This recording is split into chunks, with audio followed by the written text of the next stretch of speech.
All right. Hello, ladies and gentlemen. So, for everyone who's watching this in the future, welcome to the very first Training for Hiking live Q&A. Now, if you haven't come across me before, my name is Rowan Smith. I am the founder of Summit Strength, which is an online personal training service which specializes in working with hikers and mountaineers. Essentially, I spend my days helping hikers get fit, strong, and resilient for their adventures, and essentially, that's what the plan is today. And we're basically going to be doing a live Q&A on this stream. Now, the original intention around this stream was really one of two different things. Number one is, I do live group chats and I do a lot of coaching, a lot of questions with my hikers, with my direct clients, and inside my communities, my Facebook community, my school community, I do a lot of helping people out with particular questions. But I realized, for the broader audience, for people who are actually not a part of those communities, there isn't really a place to ask questions. There isn't really a place to connect. There isn't really a place to sort of chat through things. So the intention for these streams was just to open up a public forum where people can kind of pop on, ask any questions they want, and I can sort of help things out. Now, the second side of this stream is on top of that. I'm not expecting massive numbers from people here. I'm not expecting to have hundreds and hundreds of viewers or whatever it may be. And I know this can be a bit of a tricky time to people to pop in the middle of the day. So essentially, my intention for the live is in between questions. I'm basically going to be doing a little bit of course creation. Now, I basically spend every single week. I put together resources, ideas, content for hikers around training for hiking. And one of the things that I've really wanted to prioritize in 2025 is putting together a range of different cool courses which can be released to the hiking community, talking about different methods of training, different methods of physical preparation. And these are both going to be free courses and also some paid for courses, which will be a little bit larger and a little bit more. So intentionally, what I want to do on these streams is in between questions and in between things, basically just do a little bit of course creation. So you can kind of get a little inside look in regards to how I go about this. You can kind of get a little bit of background into sort of like why certain things I like to talk about and this and that. And yeah, and also for me, just have a little bit of accountability to sit down for 2 hours each week and make this stuff happen. So that's about it in regards to what this stream is all about. And yeah, we're going to be doing this 2 times a week, Tuesdays and Fridays, Sydney, Australia time. Yeah, for the next 6 months or so, and we're just going to see how we go. So with that being said, for anyone who is popping in live, feel free to pop your questions in the chat. I'm happy to have a chat. I'm happy to answer things. In the meantime, I've got a few questions that I kind of had either sent through previously or they come up recently, and I thought they were worthwhile covering a little bit. So I'm going to sort of be going through things in a little bit of detail. Now, let me get my music on because I quite like having music while I work. And yeah, basically, let's talk through it. So the first question that I wanted to cover, and this is sort of something that came through to me the other day in our school community, which is a private community where we have a really nice group in there, is essentially someone was asking about the difference between a forward step down and a lateral step down. And this is the step down exercise as a whole is one of my absolute favorite exercises for hikers. I think it's really, really, really relevant, really, really, really specific, really, really valuable for a lot of people out there. And it's something I program in one way, shape, form, or another, but pretty much all of my hikers or mountaineers. However, there are a lot of different ways of going about this particular exercise, and there's a lot of different variations, there's a lot of different progressions, and off the top of my head I could probably talk you through 20 different variations of this exercise for different situations.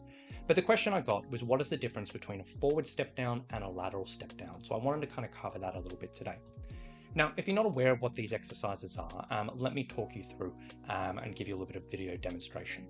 So this is an example of a lateral step down. So essentially what we're doing here is essentially we are on a small step. In this example, it's a weights plate. You could do this with an exercise step. You could do it as a stair at home or whatever it may be. And essentially what we're doing is we're slowly lowering ourselves down to the floor. Really, really, really valuable in regards to building up single leg quadricep strength, really, really valuable for ankle stability and knee stability and hip stability, and just super relevant for so many hikers out there. Now, this particular version is what's called a lateral step down. It's essentially where we're standing on the step, and what we're doing is we're pushing the bum back quite a bit, and we're basically bringing our leg down laterally, basically. That's literally it. And we're bringing it down, little pause, and coming up. Super, super, super valuable, and I kind of use this for all my hikers. Now, the second one, the different variation, is that forward step down. And this is a video, it's not my video, it's from Lee from Trailside Fitness, who is another coach for hikers. He's got awesome stuff. Give him a follow if you haven't come across him stuff before. Releases awesome stuff on Instagram and YouTube and this and that. But essentially the forward step down, this is a great video he has of it, is that basically what we're doing is we're in the same thing, we're on a step, but instead of the foot coming down laterally, we're kind of bringing the foot down forward. So it just shifts the center of gravity a little bit and changes the movement just a little bit. Now, when we are looking at this and we're looking at the differences between the two, they're very, very similar. They both work very, very similar things, but there are a few different variations or a few different points in regards to it all. Now, basically, both exercises are going to work single leg quadriceps strength and a little bit of glute. So you get a little bit of glute work here. I wouldn't say it's primarily a glute exercise, but it can be worked out. It works ankle, knee, and hip stability, and also works a little bit of balance. Now, the lateral step down, so that first one I showed you, essentially the key differences here is basically the hips are pushed backwards. And essentially as we're coming down, we're trying to keep the knee almost behind the toe. So essentially as you're lowering this down and coming down here, you can kind of see the knee always remains behind the big toe. And if I look down in this position, I could probably still see my big toe here. Now essentially, wrong tab. Essentially this particular version, it tends to have a little bit less pressure through the knees. It is still going to be challenging for knee stability, and a lot of people will need to take this carefully and slowly build up, but it will put a little less pressure through the knees, purely for the fact that we're pushing the bum back and keeping things a little bit more comfortable. Now this can be a really, really good starting point in regards to this type of stuff. And this particular exercise can be a good version for people who may have a little bit of tightness in their ankles, maybe have a little bit of tightness in their calves. Because this particular exercise, if we're pushing back, it won't put quite as much pressure through the knees. It may be a little bit more doable if you're aware you have quite tight calves. Now, the main difference for the forward step down is when we're going back to this version, is as you can see, basically, pull it back here for Lee's video, as you can kind of see, the knee basically travels over the toe. So as we're coming down, we come over here, and you can kind of see this leg goes forward, but this knee tends to go forward a little bit more as well. It's not dramatic in this particular exercise, in particular video demonstration, but that's kind of the gist of the exercise. Now, basically, the forward step down will tend to put a little bit more pressure through the knees. And this can be either a good thing or a bad thing. Now, realistically, if we are wanting to get a little bit extra exposure and a little extra stimulus to the knees, this can be a really good thing, because one of the biggest triggers for people getting knee pain on the trail is essentially this type of situation where we're walking along, we've got a descent, we start going downhill, and all of a sudden the knee is quite forward. There's a lot of pressure there, and the body's just not used to it. So one of the things we want to do if we are trying to get on top of knee pain for descent is we kind of want to expose the knees to those types of forces, get it used to that, get it stronger in those positions, and move forward. So in that particular situation, if we're intentionally trying to do this, this can be a really, really good stimulus. However, on the flip side of things, this can be a little bit tricky for people who do have a bit of tight ankles. So if your ankles are quite tight, and if you try to do this movement and you're coming up and down and you're noticing that, you know what, I can't do this with a flat foot. My ankles are quite tight. So what's happening is my heel's popping up and I'm going onto my toes. That can end up being just a little bit too much for some people. And that can end up being a bit of a trigger in regards to things, which can be a little bit tricky. Again, there is a particular variation of the step down where we're actually intentionally doing that and going up onto our toes, but that's kind of a different movement. And that's what's called a Peterson step down or Peterson step up, which is pretty advanced. And it's something, it can be really valuable, but it is a little bit tricky to wrap your head around. So I don't tend to use it a huge amount. So those are really the main differences between the two, the lateral and the forward. Both great, but just a slightly different. Now, when it comes down to practical application here, is typically the way I approach things with my hikers and with my mountaineers. I will typically start all my hikers with this lateral version. I like this as a good starting point, and it can be a really, really nice thing just to start off where whether you're super strong, you can use quite a high step and you can challenge yourself there, or whether you're more on the beginning side of strength training where we use a really low step or whatever it may be, I quite like to do this. And then over time, if we intentionally want to move into this, we can progress to the forward version. And realistically, we can give the forward version a go. If this doesn't go well, then we can just go back to the lateral version and progress. So to give you kind of an example of how this may look, this is an example number one of how we may incorporate both of these into a training program. Now this would be, let's just say this is kind of a 12-week example, where we basically doing 3-week training phases where we train the same workouts for 3 weeks. Then after 3 weeks, we make things a little bit more challenging. Then we make things a bit more challenging, make things a bit more challenging. So every 3 weeks, we're kind of stepping things up. Now, basically, in this particular situation, we may start off the first 3 weeks doing a lateral step down with quite a low step, and we'll see how that goes. After that, we're like, hey, this is actually getting a little bit easier. This is getting a little bit better. So then I'll basically go to a lateral step down, stay with that, but we'll increase the step height a little bit. And you'll notice even just adding an extra ½ inch to this movement can be a really, really challenging thing in itself. So that can be a really decent option. Then after that, basically we can look at after the next 3 weeks, we can introduce that forward step down. We can reduce the step height a little bit, but introduce that forward step down. That's going to be a new stimulus. That's going to be a new challenge and going to work quite well. And then after that, then we can introduce a little bit of pack and maybe we'll a little bit of weight. So maybe we'll end up putting a pack on our back. Maybe we'll hold a couple of dumbbells and we can work there. And if you looked at this as a 12-week progression, this actually works really, really well. It's really, really decent, and that can be pretty legitimate. Now, next up in the second example is basically this is an example of the step down is if the forward step down doesn't go so well. So the first 6 weeks here will be exactly the same: lateral step down with a small step, lateral step down with a slightly higher step. And then we kind of go into the forward step down and we give that a go, but we're like, you know what, actually, I tried this, but it's uncomfortable. The knees really didn't like this. And it's even beyond the rate where we'd be like, hey, let's keep on experimenting with this and practicing and developing, but we were like, hey, we just don't like this. So in that situation, we may just go back to the lateral step down, but then begin to progress it in other ways. We may even increase the step again and introduce some weight with dumbbells or a pack.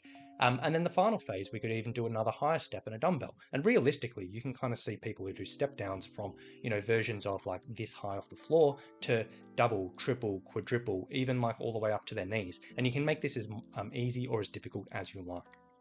So that is kind of my thoughts in regards to the step down. Really, really great exercise, a few different nuances and different variations in regards to things. But hopefully that kind of gives a bit more clarity. I would say either option works pretty well, but that's just sort of my thoughts on that particular topic. So that's my first question that I wanted to cover. I've got a few more. I will just sort of say for anyone who is watching, if you do have any particular questions, any random topics you want to learn about or anything like that, feel free to pop it in the chat. I'm more than happy to cover absolutely anything related to training or physical preparation for hiking. So fire away if you're interested. So with that being said, let's come down and I want to cover the next question. So yeah, this is a funny topic. And I want to talk about alternatives to burpees. And basically the question I got the other week is, what is some alternatives to burpees? Because where this came from is I put up a little post, a little video on Instagram and YouTube the other day, just talking about burpees for hikers and just talking about like, look, I don't like burpees. I don't think hikers need to be doing them. I think there's so many better exercises out there. And realistically, I think you can do so much better with your training. And the reason I say this is because burpees are not really amazing at any one thing. And on top of that, so many hikers that I work with will come to me and say, please, please, please don't make me do burpees. I hate them. They're terrible. They're awful.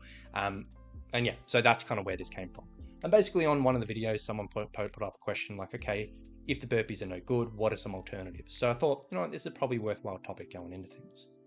Now, realistically, when it comes down to burpees, and I'm sure you've all done them before, anyone watching this, they are really, really, really common in the fitness industry. Go into any gym in the world and people are probably programming them in one way or another. Now, realistically, when it comes down to the grand scheme of things, they're not particularly an amazing exercise.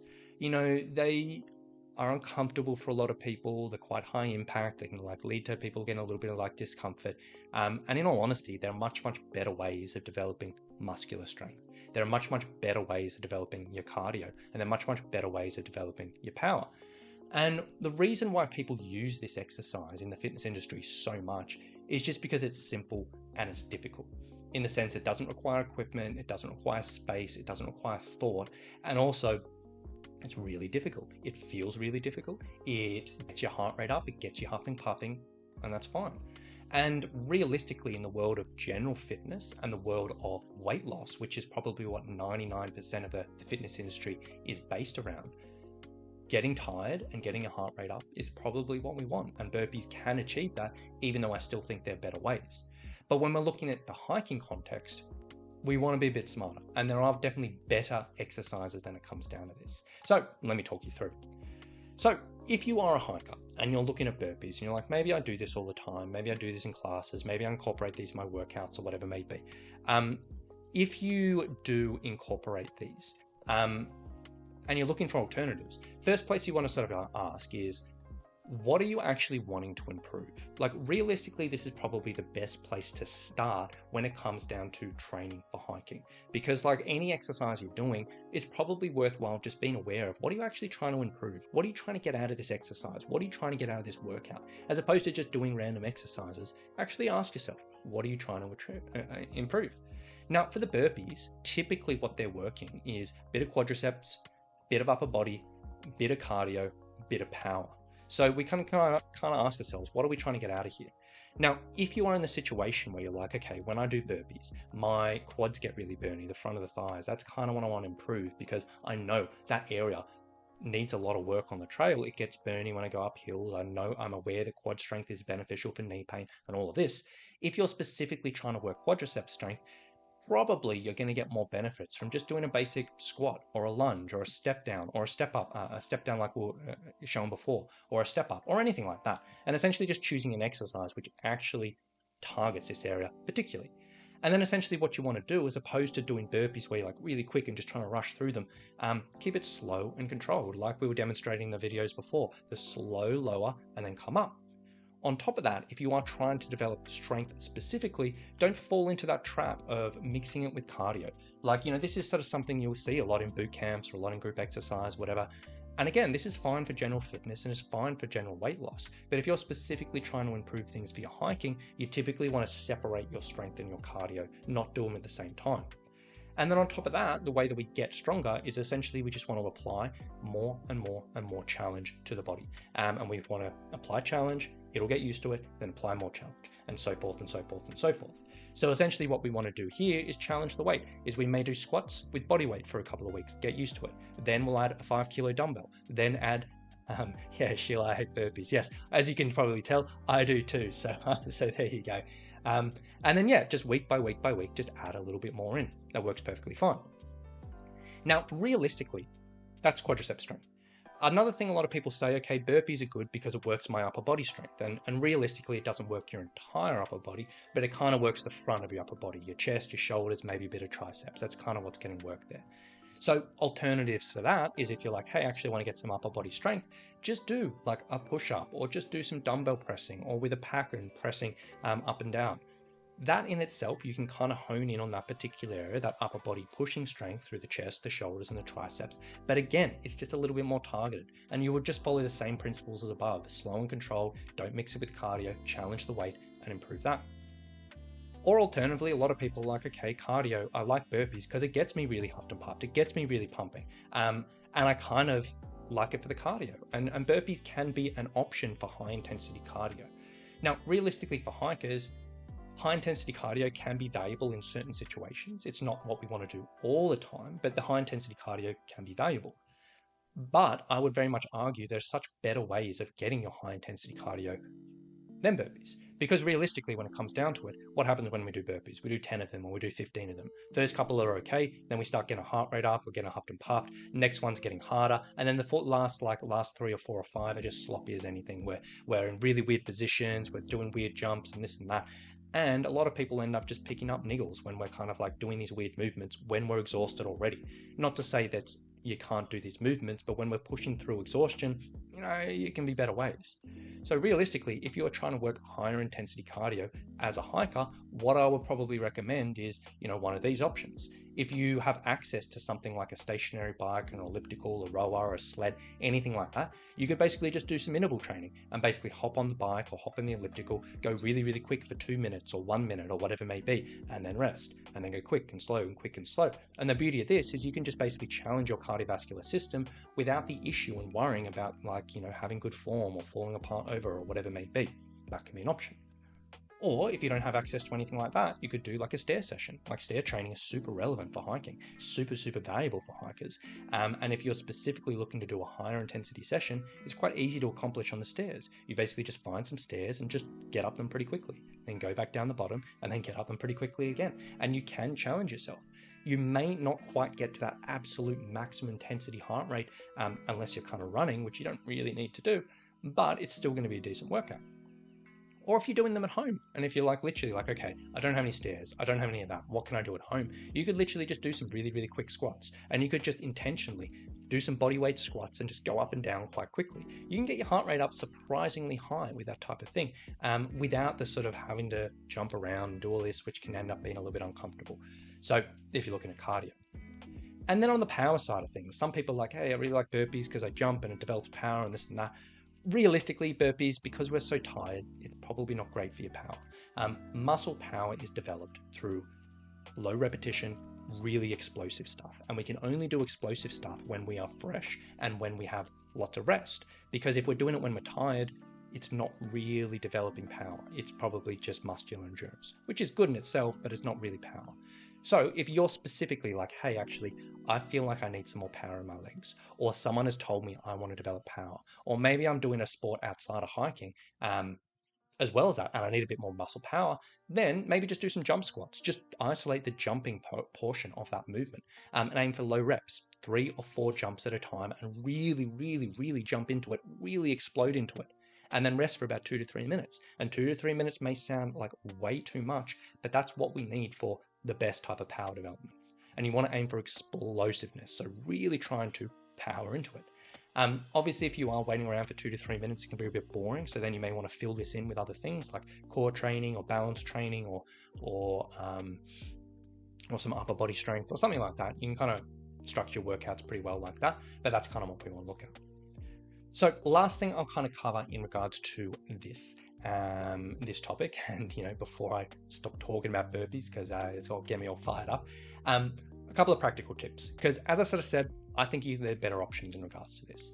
However, when it comes down to the fitness industry, a lot of trainers will love this. A lot of people will love this, and sometimes it can be a little bit tricky to navigate this. So number one is if you are working with a one-to-one trainer. So you've got a personal trainer who's like your coach, you go see them at a local gym or outdoors or whatever it may be, and you don't like burpees and you want an alternative, maybe just have a conversation with them and just be like, hey, realistically, I know you love burpees, but can we not do them? Can we do other things? If you have that conversation with them, more likely than not, they will listen to you. And if they don't listen to you, well, that's a whole nother conversation. Because as I said, there's a ton of other things you can be doing, which can be a bit more comfortable. That tends to be okay. Now, in a group fitness environment, I know a lot of people do small group training or HIIT training or whatever it may be. Sometimes this can be a little bit tricky because obviously they're managing 10, 20, 30 people. What I typically recommend is if you don't want to do this particular exercise and you're aware that, hey, in these group sessions, sometimes people do this, what I'd recommend is just tell the coach at the start of the session, like, hey, just so you know, I don't really like burpees. I'm going to do some other alternatives. Realistically, this sounds terrible. It might not be applied to everyone, but it'll apply to 95% of people. The coach won't remember. They will not remember. They'll say it. They'll be like, yeah, cool, whatever it may be. Don't rely on them to come give you alternatives. Don't rely on them to remember this, whatever it may be. As long as you've told them, that's the main thing. But realistically, in the fitness industry, personal trainers and coaches' memories are not amazing. So what I recommend here is tell the coach and then just change them yourself. If anytime they say, hey, let's do some burpees, then you can decide, okay, I'm going to do some really quick squats, or maybe I'm going to do some jump squats if that's what I want, or maybe I'm going to do something else. And you just change that for yourself. As long as you told the coach at the start, and then they may remember, they may not, and then you change them, that's kind of how you want to look at it practically. And then finally, try not to get sucked in. If you genuinely hate them, you genuinely don't enjoy doing them, don't get that fear of missing out. Don't feel pressured. Like, there's so many different ways of going about it. And yeah, don't get sucked in. So that's on the burpees. So yeah, as you can see, bit of a sore point for me. I really don't like them. And in the hiking community, I think we can do much, much, much better. So that is burpees. As I sort of said, in between, I've got maybe 1 or 2 more questions I'm going to cover before I start getting into the course creation side of things. But yeah, as I sort of said before, for anyone viewing, feel free to just pop a question in the chat. If you've got anything you would like me to cover, more than happy to dive into things, give you an extended answer or whatever it may be. Go right ahead. Now, before I get to the next one, I need a glass of water. And as you might see, I'm sweating away in my home office today. It is hot. So I've got a glass full of ice, which is now melted to a glass of water. So there we go. What about heavy pack training? So what specifically about heavy pack training, Sheila? I'm more than happy to dive into this, but what specifically would you like me to cover?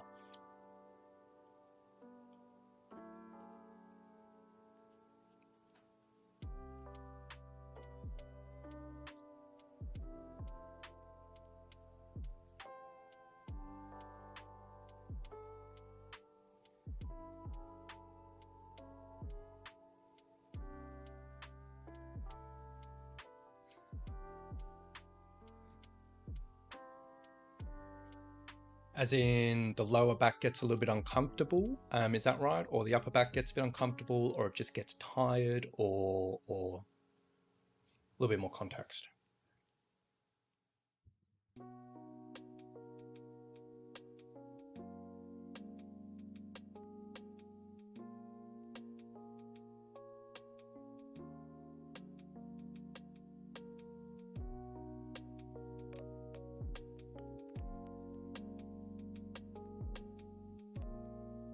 Okay, more on that. Absolutely. So back, discomfort. Cool. So yeah, let's cover that because that is an interesting subject when it comes down to things. Because yeah, realistically, heavy pack training in itself can be a little bit of a yeah. When I'm doing a multi-day hike, my lower back gets very cool. So yeah, so this is a really common thing that a lot of people get because lower back pain in itself is super common in the world. Like everyone gets it. It's like, you know, there's crazy statistics of like 80% or 75% of people just in everyday life will get lower back pain at some point. It's really, really, really common. And when we're looking at hiking, obviously there's a few extra risk factors which goes into it. If we're carrying a heavy pack, obviously there's extra load on the body, so the body needs to get ready for that and needs to get used to that. On top of that, rougher terrain, you know, just going into weird positions we may not be used to can be a little bit tricky. On top of that, we may not notice it, but quite often when we've got a pack on our back, if we're like going under trees or like scrambling, whatever, we may end up doing these weird wormy movements with our back, which we may not notice it, but that may just be our lower back just doing all the work. And then on top of that is like sleep systems. Like no matter how good your sleep system is, there can often be, yeah, a little bit of discomfort through the back. So it's really, really, really common. So realistically, when we are looking at lower back pain, there's a few different bits and pieces we kind of want to look at, which can make a bit of a difference. So Sheila, this is going to be a bit of an extended answer, but I got loads of time on this live, so I'm going to dive into it a bit of detail. So let me talk you through solution. We're going to talk through strength, mobility, and specific exposure and fatigue management. These are going to be the 4 things. There's a bit more that goes into all of this, but let's talk through these things. Now, when it comes down to strength, strength in itself can be really, really, really useful for preventing the risk of aches and pains in general. If we apply strength training, under trees, really, really, really common. And I get that myself, it sucks because you're just on the trail having a good time and you dip under a tree and you're like, that sucks. So strength, really, really valuable for preventing general aches and pains. Now, when it comes down to lower back pain, there are a few specific things we kind of want to be thinking about strength, how we want to develop this, how we want to get this, or whatever it may be. Now, strength for lower back pain is pretty straightforward. There's a few really, really key areas. Number 1 is glute strength. Number 2 is abdominal strength. Typing and talking doesn't work so well. Abdominal strength. And number 3, we can sort of say back strength, just in general.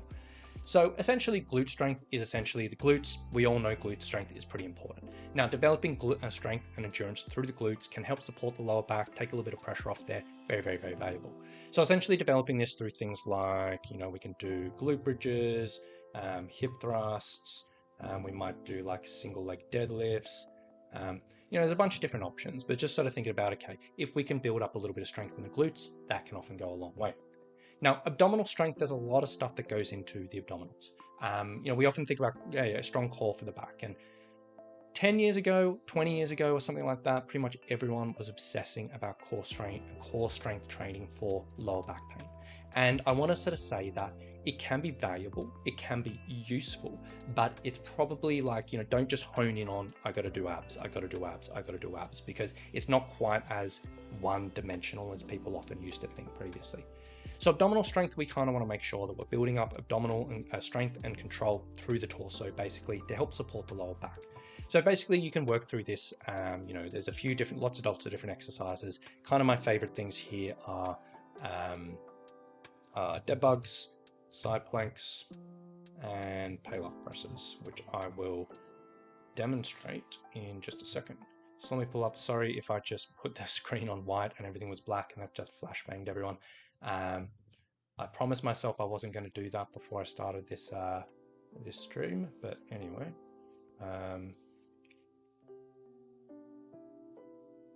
So let me just pull up my videos while we're here. Debugs. That's fine. Debugs, side plank.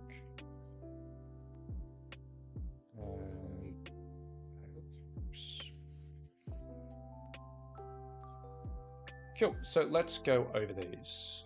Open that up. Make sure that's off. So the dead bug, really, really great starting exercise for lower back discomfort. Basically what it involves is you're lying on your back, arms and legs in the air. Essentially what we want to do here is we basically want to, in this starting position, you'll notice that there's probably a bit of an arch in the lower back here, and there's a little bit of natural arch. Essentially what you want to do is squeeze your abs on super tight, push that arch down, and that's what we want to maintain for the entire exercise. And then essentially what we're doing is we're basically just alternating one leg and one arm back and forth all the way time, keeping that lower back jammed in the floor. Now what this particular exercise is doing is helping develop what's called anti-extension lower arm abdominal strength, which essentially means it's developing strength to help prevent hyperextension through the lower back, which can sometimes be a little bit of a trigger. So if we're looking in the hiking context, this can often happen when we are hiking, and we'll step in a pothole, and all of a sudden the leg goes a little bit longer than we were expecting. We end up arching our back, and that can be a trigger for some people. So the dead bug is a nice way of working on that. So that's one exercise example.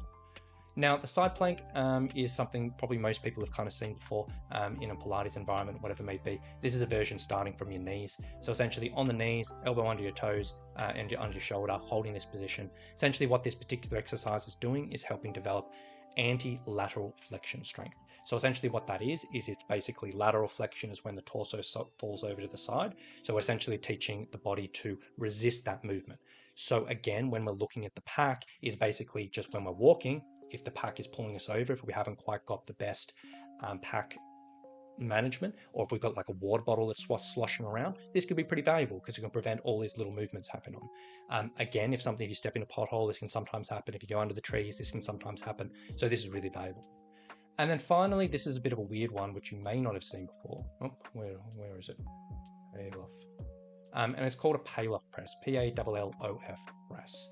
And essentially this one, it does require like a band and an attachment point. But essentially what we're doing here is we've got a nice long band attached to like a pole or something here. And then basically we're sitting on our knees perpendicular, and the band and our hands are starting around chest height. Now essentially what we're doing here is we're just literally just pushing the arms out and pulling the arms in. Now if you give this a go, you will notice that basically the band, as you push out, it's trying to pull you around the other side. So what we're trying to do is basically resist that rotation. And this is literally developing what's called anti-rotation strength. So again, in the pack context, this is basically really useful if we're walking along and say we get snagged on a tree and it just pulls us over and we're like, oh, and that can be uncomfortable, or in other situations. So typically when we're looking at core training, I quite like a combination of those three types of movements can work out pretty well. Now there are 1,000,001 core exercises, but that's a nice place to look. And then on the back strength side of things, developing some strength through the back muscles can be pretty useful. So you may do some things like Romanian deadlifts or like good mornings. So let me pull up another video and I'll show you what I mean by that. So like a Romanian, sorry, I got the white screen again for everyone there. Didn't do that very well. RDL. So basically, yeah, a Romanian deadlift is just a version of a deadlift. This is one that I quite like for a lot of people. It's called a split stance Romanian deadlift. So essentially what we're doing here, we got a band or you can hold a dumbbell, and essentially we've got 1 foot forward, 1 foot back, pushing the bum back and coming up. Now this one particularly is mainly working the hamstrings and the glutes, but it also does work a little bit through the back as well. And basically it's teaching the body to basically go over in that tipping motion, but not be quite as uncomfortable and be a little bit stronger. This one realistically can be a little bit tricky to wrap your head around, and sometimes it can be a bit of a trigger if you already get back discomfort, but you can start off this with body weight and then slowly build your way up. But yeah, basically if we're looking at the strengthening side of things, bit of glute strength, bit of abdominal strength, bit of back strength can go a long way.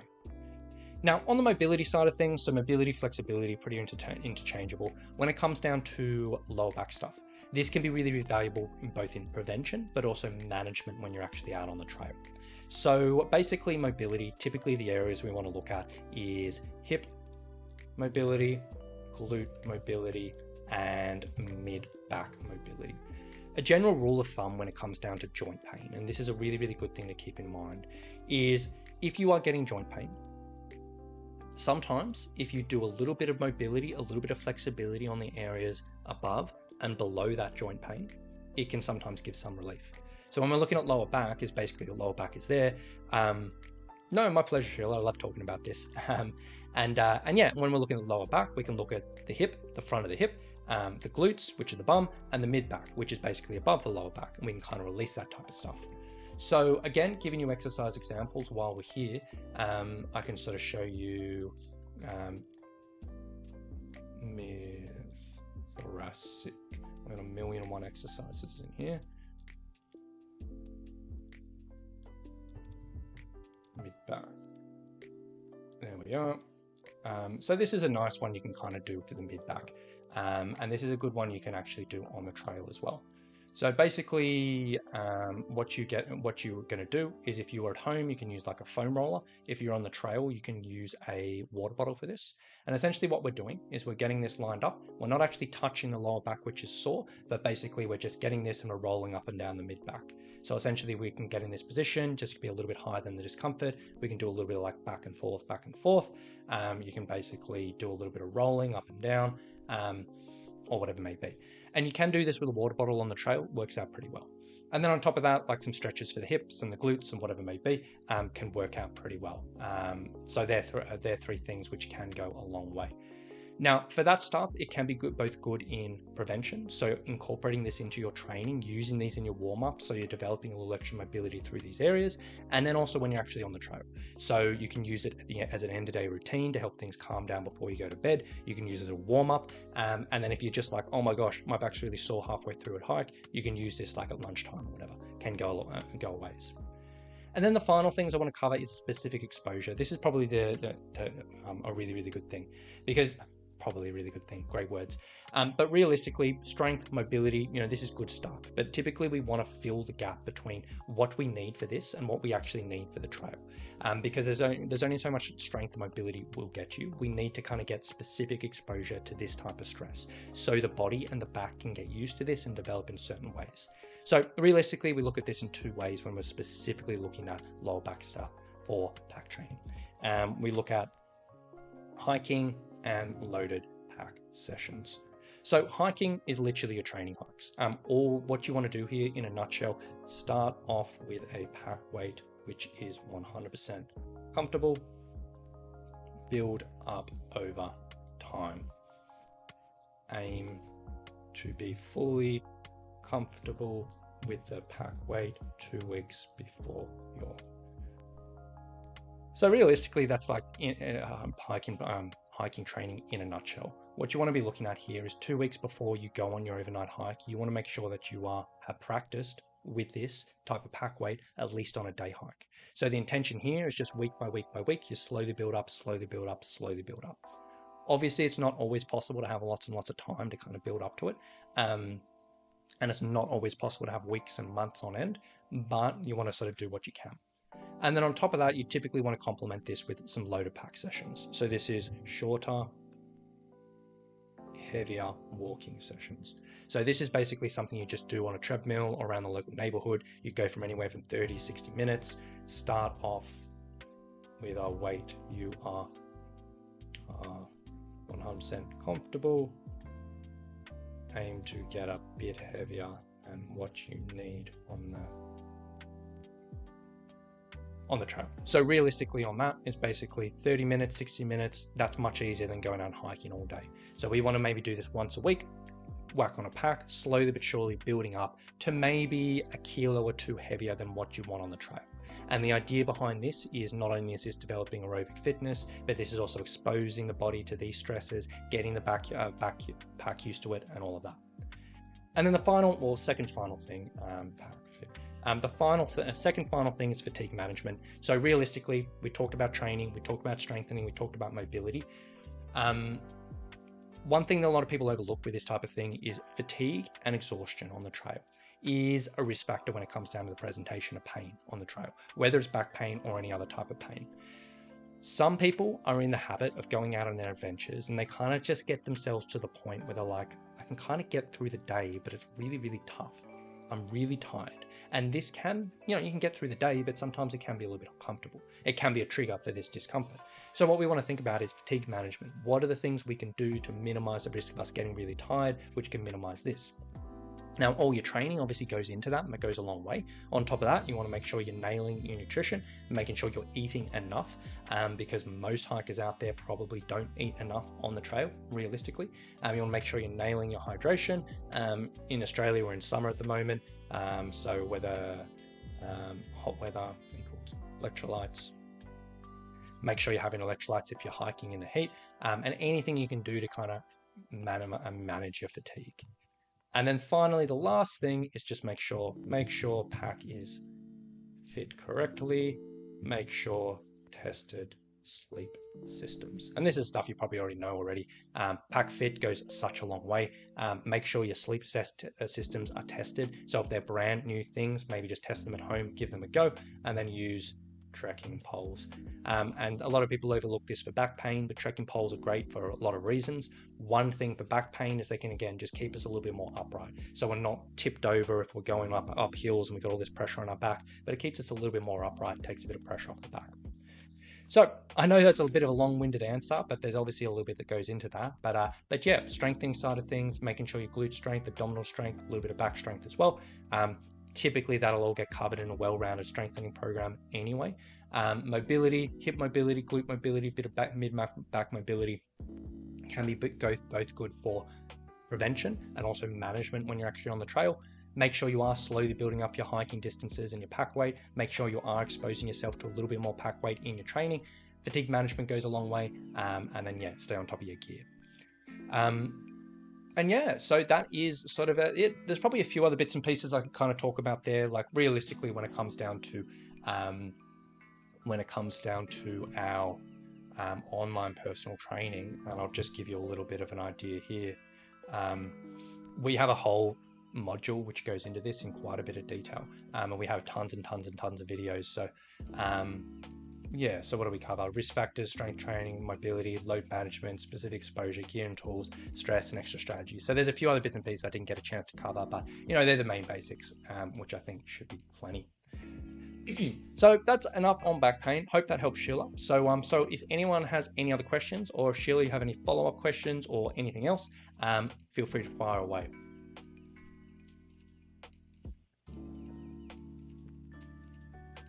All right. And then while we're waiting, if anything else comes through, I think I have one more prepared topic I wanted to cover today. And we're going to 45 minutes, right on time. So the next question and the next topic I want to cover is overhydration, which is a topic which came up in the Facebook group just the other day. And it's something that's really, really, really important, basically. So when it comes down to the context of this question is basically last week I put up a post in the Facebook group talking about the importance of electrolytes and some value of electrolytes when it comes down to hydration. And inside that post, there were probably about 10 people who commented sort of saying, hey, I had this really bad experience in regards to overhydration as well. And this is another reason to take electrolytes. And people were saying ranging from, hey, I had this, didn't know what was wrong, all the way up to like it was almost a medical emergency. And someone was asking, what is overhydration? What's going on? I haven't heard of this before. So I thought this was very, very valuable to cover. So let's dive into this. Overhydration. Most of us probably know the dangers of dehydration. We're all aware that if we get dehydrated, it can, number one, hold us back a little bit, make us a bit uncomfortable, all the way up to, you know, more extreme levels of, hey, this can be serious medical condition. We're all pretty aware of that, and hikers are pretty aware that, hey, we need to drink water while hiking. Now, overhydration, also known as hyponatremia, I should say, is something which tends to happen during hot or humid endurance activities. So when the heat's up and when we're actually exercising. It can range from, and that's obviously hiking in the heat. Now, it can range from mildly not being amazing, and it can give us similar symptoms to dehydration of like headachy, not feeling great, or whatever it may be, all the way up to, similar with dehydration, to serious medical issues and even death. And it is something we want to take seriously, because for the Aussies who are watching this, you know, in Australia, well, not in Australia, but one of the most well-known hikes for Australians is something that's called the Kokoda Track, which is a hike and a trek over in Papua New Guinea. It has significance for one of the world wars, and it's something that a lot of Australians go over and do as a memorial thing or a cultural thing or whatever it may be. Now, a lot of Aussies may have heard in the news or remember seeing in the news that a few years ago, maybe 4 or 5 or 6 years ago, there were a few deaths on the Kokoda Trail, and a few died. And realistically, a lot of the deaths came from this overhydration. Essentially, what is going on here and what actually happens, it is something we want to take very, very seriously, is in our body, just general day to day, we have both water and electrolytes floating around. And they are in a certain balance, which is kind of what our body wants. Now, typically what happens is when we sweat, we will sweat out both water, which we're aware of, and in our sweat, we will also be sweating out some of our electrolytes. This is just a natural thing. Now, on a hot weather hike, what can happen is we'll go out on a hike, we'll be sweating and sweating and sweating, and we'll be like, I don't want to get dehydrated. So people will go and just drink lots and lots of water, which is good. It won't dehydrate us. It'll stay on top and replenish that water. However, what the issue is here is if we are only drinking water, and if we're sweating and sweating and sweating, this can lead to a little bit of trickiness. Because what will happen is we start in a certain balance between water and electrolytes. We start sweating. Our electrolytes goes down, our water goes down. Then we start drinking water. Our water goes up, but all of a sudden, the electrolytes will go down because the ratio is different now. So basically the ratio is all out of whack, and this can actually lead to issues. We end up having way more water for the amount of electrolytes in us.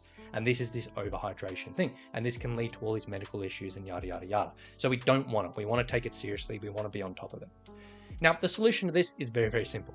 Realistically, if you're going out and hiking in the heat, if you're hiking in humid environment, whatever it may be, use an electrolyte supplement. Like realistically, this should be in every single person's first aid kit, regardless of whatever type of hike you're going on.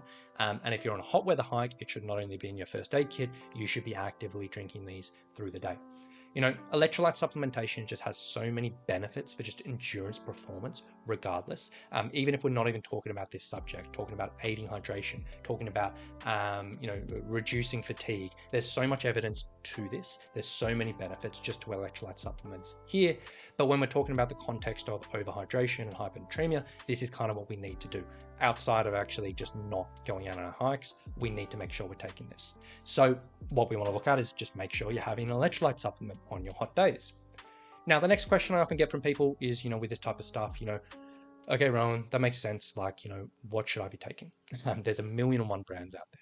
Realistically, there's so many different options out there for you. You can get really, really cheap ones. You can just go down to a local pharmacy, local chemist, or even the supermarket, just buy any of those, test them out, see how they feel. And if you like the taste of them, that's fine. Alternatively, you can kind of start investing in other brands which have particular benefits to them. So, cheaper ones might be like Hydrolyte or Gatorade powder. You can get that type of stuff from the supermarket, or at least in Australia we can. Light, more expensive, might be looking at Tailwind. Tailwind is like it's definitely probably the most expensive electrolytes, but it's a really good product. Very, very subtle taste, very, very nice on the gut, very, very high in carbohydrates, which is good in this context, and this and that. In Australia, I just got a packet of like Trail Brew, which I'm quite liking. They're much cheaper than Tailwind, and they're like an Aussie brand, and they're quite nice. But realistically, anything you want to get, it'll do the job. Now, a few common pushbacks I often get from this when I talk about it or recommend it. Few things people say. I just want to address this very quickly. Number one, some people will be like, "Hey, I don't want to take anything unnatural. I just eat natural foods and this and that." Realistically, I understand what you're saying, but Mio in Canada, yeah, there you go. So I haven't come across them before, but that's good to know. But realistically, the benefits to electrolytes, there's so many there. And the realistically safety necessities of having this, it's just something you want to have. It's kind of almost consider it medication in the sense that medication isn't natural, but sometimes we need it. In this situation, don't avoid it on these hot weather hikes. It's just, you just want to do it realistically.